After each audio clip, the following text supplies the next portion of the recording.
Уникальная копытная, приспособленная к жизни в самых суровых условиях. Здесь мало еды и кислорода, но помимо стихии, этим животным приходится сталкиваться с невероятно опасными хищниками. Но у них есть свои методы защиты. Привет, друзья! Вы на канале Время с пользой, и герои сегодняшнего выпуска – тибетские антилопы.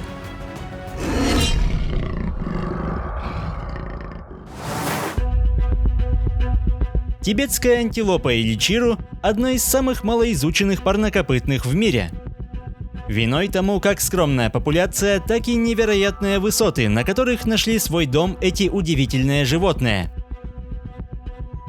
Чиру обитают лишь в степях тибетского плато, на высоте около 4500 метров, где они питаются скудной растительностью. И помимо скромного рациона, жизнь здесь имеет свои особенности.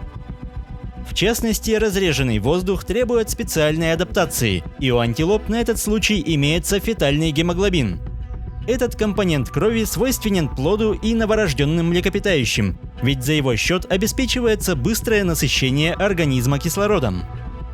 По мере взросления этот тип гемоглобина падает и заменяется, но у чиру высокая концентрация сохраняется на протяжении всей жизни, что позволяет дышать полной грудью на головокружительной высоте. Причем это единственное животное, у которого задокументирована такая особенность.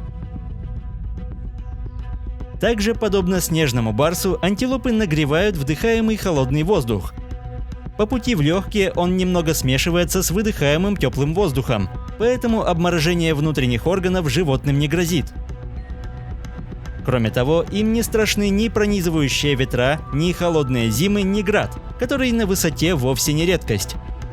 Спасением становятся длинные и толстые остевые волосы, которые являются для своего хозяина своеобразной броней. Ночью на таких высотах даже летом постоянно бывают заморозки, но спасает положение дополнительная защита от капризов стихии в виде необычайно мягкого и теплого подшерстка, который к тому же очень легкий, что особенно важно, учитывая подвижный образ жизни. Именно из-за столь ценных качеств одеяния животных чиру стали объектом неконтролируемой охоты, и в конце прошлого столетия они оказались на пороге полного исчезновения. К счастью, сегодня ситуация меняется к лучшему, но люди не единственные, кого стоит бояться. Даже на такой высоте не обходится без естественных врагов. Особенно опасными являются тибетские волки, которые неплохо приспособились к жизни на такой высоте. Они способны подолгу выслеживать копытных, следуя по пятам днями и ночами. Внезапность – одно из ключевых преимуществ серых хищников.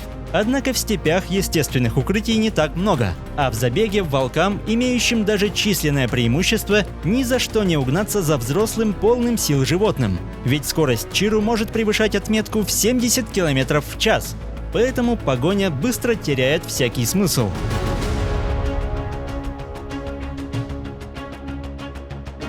При длине тела более метра антилопы весят всего около 30 кг, и длинные сильные ноги за считанные секунды уносят их далеко вперед. Волкам остается идти на хитрость. Наблюдая за стадом издалека, они выискивают слабых особей, у которых меньше шансов уйти от преследования. Для того, чтобы выжить, антилопы сбиваются в стада, насчитывающие сотни особей. Здесь легко затеряться среди себе подобных, поэтому волки не решаются нападать, чтобы не тратить силы впустую. Гораздо проще для них искать баранов, которые уступают в скорости, но могут взбираться по недоступным скалам. Однако на равнине, пользуясь поддержкой команды, волки способны отделить цель от стада и загнать ее в ловушку. И хотя стада антилоп не пользуются особой популярностью, волки приходят в период, когда у них появляется потомство. В это время самки покидают самцов и отправляются в далекий путь длиной до 300 километров, где в безопасном месте на свет появляется чаще всего один единственный детеныш. 15 минут спустя он уже прочно стоит на ногах, а через пару дней не только свободно перемещается, но и бегает. В любом случае, малыш еще слишком уязвим, а значит, волки не заставят себя ждать. Хищники предпочитают темное время суток, поэтому на ночевку копытные ежедневно отправляются в укромные места на горных склонах, где их не так просто застать врасплох. Однако путешествие становится для малышей суровым испытанием, ведь с первых дней жизни им приходится сталкиваться с буйной стихией.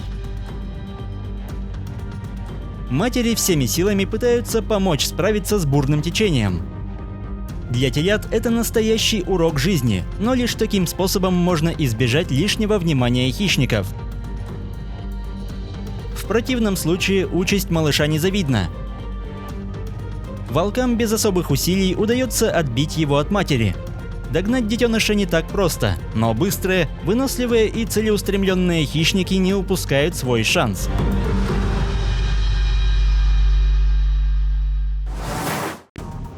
Тех, кто остановился на половине пути и не смог преодолеть течение, также ждет печальный итог. С высоких склонов за стадами наблюдают и другие хищники, увидеть которых почти невозможно. Настоящий хозяин горных вершин, снежный барс, за счет маскировки и неслышного перемещения может быть смертельно опасным для местных копытных. Но все же его целью чаще становятся бараны, которые проводят значительно больше времени в труднодоступных местах, где барсу легко сливаться с местностью. На открытых участках бдительные антилопы видят его издалека, поэтому хищник вряд ли предпримет попытку атаки, ведь в горах не принято расходовать драгоценную энергию впустую. Что касается медведей, они также не прочь полакомиться детенышами, но в проворстве даже малыши заметно превосходят грузного хищника, поэтому косолапые не часто обращают внимание на антилоп. Телята должны набраться сил и окрепнуть, поэтому проходит немало времени, прежде чем самки с потомством отправляются в обратный путь. Уже в столь юном возрасте малыши пробуют себя в шуточных дуэлях, ведь в будущем куда опаснее врагов становится столкновение с себе подобными.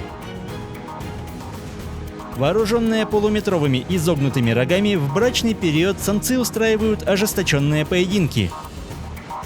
Учитывая скорость бега, с которой соперники преследуют друг друга, а также остроту и размеры рогов, схватки могут заканчиваться плачевно как для одного, так и для обоих участников сражения.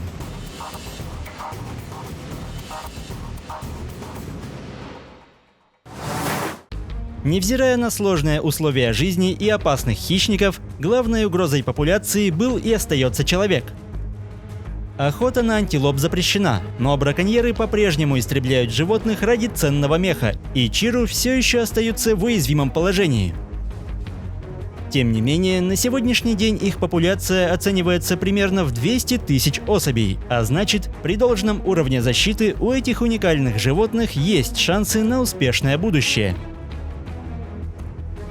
Если выпуск вам понравился, поддержите его лайком, комментируйте, подписывайтесь и проводите время с пользой. До скорого!